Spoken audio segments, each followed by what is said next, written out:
Hi, my name is Sarah Adeoti. I'm a freshman biology major on the pre-dental track from New Jersey.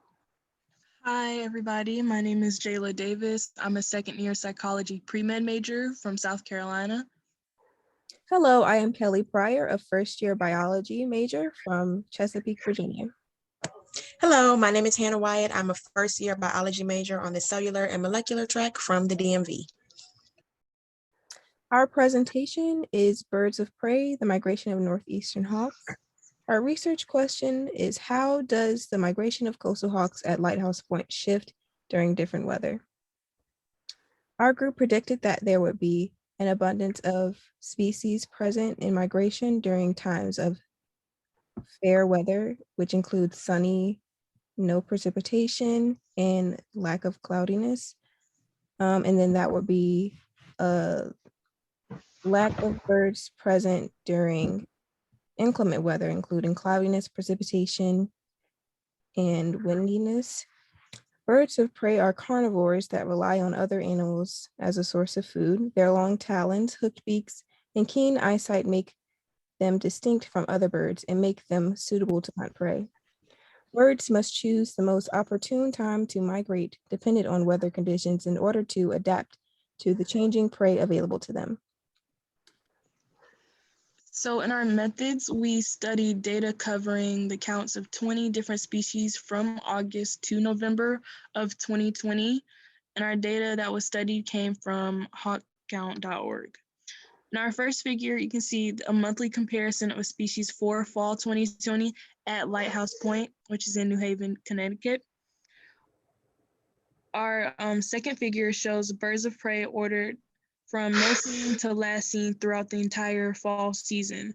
As you can see from the chart, North Harrier is a species that dominates.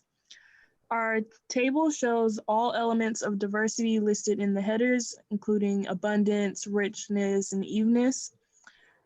October has the highest richness and abundance out of the autumn season, while November dominates evenness for all species. In our last figure, you can see the chart showing the proportions of abundance for every day of observation, and most days of count are dominated by 2 different species. So taking into account all of the data that we have collected through our research, we can conclude that our research question and our hypothesis has been supported. So with Lighthouse Point, on the days where it was cold, foggy, hazy, or had precipitation, there was a decrease in the sighting of species compared to days where the weather was clear and mild. There was also a trend of the population increasing as more species became introduced within this month.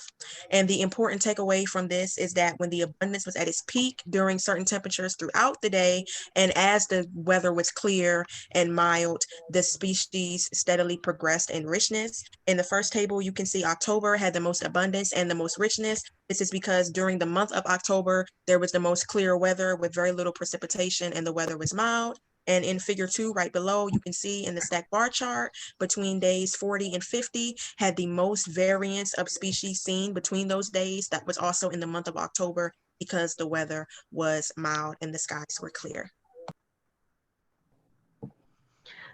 So for our discussion, by taking account weather patterns, abundance, and quantity of species seen over various periods of time and comparing the information together, we found our hypothesis was supported. The next steps that should be taken are finding the percentages of rain or cloudy weather and compare them to the percentages of sunny and clear days. We would like to acknowledge hawkcount.org for their intellectual property, and a big thanks to Hampton University for the permission to analyze and present, and for supporting our research. Thank you.